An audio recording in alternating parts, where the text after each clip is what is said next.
Main event Saturday night FS1 in Austin, Texas. Shout out to Austin, Texas.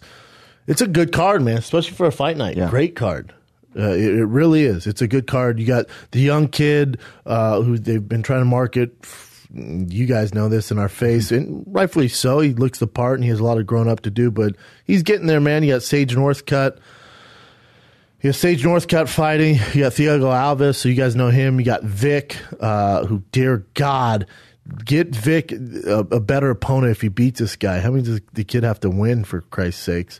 Trinaldo's a tough fight for him. You got number 12 versus number 14 in the world. I think Vic should be fighting top 10 guys, especially with his win streak. Hopefully he makes easy work of Trinaldo. It'd be such a shame if he were to lose to an older gentleman like Trinaldo. Especially, I don't think this is the right fight for him. It's a tough fight for him, but I think he passes the test, and I pray to God he does. So I'll take Vic. Then the co-main event, you got Derrick Lewis versus Marcin. How do you say it? Marcin Tybura. Tybura. You know, Marcin's last fight, he went to decision with Verdum, 5 rounds. It was never really that much of a fight, but to go 5 rounds with a world-class guy like Verdum does say something. Before that, probably his best win was a decision win over Andre Arlovski, who's obviously long in the tooth, especially if you're fighting in 2017, and that was in Singapore. Other than that, nothing really blows your hair back, you know, with this guy. I do. I like Derrick Lewis in this fight. I thought his fight with Mark Hunt was strange. It wasn't the Derrick Lewis that we've come to known and love. And you look at Derrick Lewis's wins, you know, he's had some big wins. He had a lot of hype going on with him, and this is 4 years ago. They fought Matt, got knocked out by Matt's hip. And then, you know, he had a little back and forth, and then he went on this streak where he 1, 2, 3, 4, 5, won 6 in a row, not to mention knocking Travis Brown completely flatlining him. He did beat Roy Nelson, he beat Gabriel Gonzaga, and he beat Roy Nelson via split. Some people think Roy won the fight, but either way, you beat Roy Nelson via split. You're doing something right in this world. That Mark Hunt fight wasn't the guy we know, you know, and he gets on the mic, he's talking about retirement. He was also injured in that fight. I think Derrick Lewis is one of the hardest hitters in the world. I do think he is one of the best heavyweights in the world. I'd love to see him versus Francis if he were to get this win. Yeah. This is a huge test for him, but I think he gets it done via KO. I really do. I think the Black Beast gives you guys a KO in Austin, Texas. Then the main event, you got Donald Cerrone versus Yancy. You know, Yancy coming off the fight of the year. Most people would give him the fight of the year in 2017 against Olivia. You know, it says fight of the night there. You should just say fight of the year. But, you know, Yancy has never been a world beater. He just hasn't.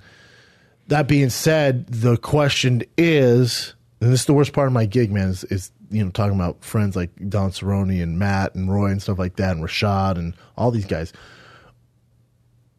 The question here lies, is Don Cerrone still the tip of the spear guy?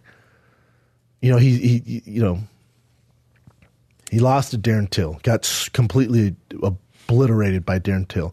All right, Darren Till was this Liverpool monster no one knew about. He had no business going out there fighting him in fucking Poland, where they fought on a fight night on UFC Fight Pass that 70 people watched. That was a terrible move on his part, but that's Cowboy. That's why we know and love him. Before that, he had the Robbie Lawler loss. He had the 1 round. Other than that, I did think Robbie Lawler won that fight. I think he straight up won that fight. That is a loss. That's not very controversial. Before that, Jorge Masvidal kind of did work in Denver, you know, and I did not call that. I thought Cowboy was going to win that. I was a little worried. You know, his fight with Matt Brown, he did get wobbled and dropped, and then, you know, you fight Jorge Masvidal in your hometown. It's a bad combo. So the question of this fight is Donald Cerrone still a tip of the spear guy?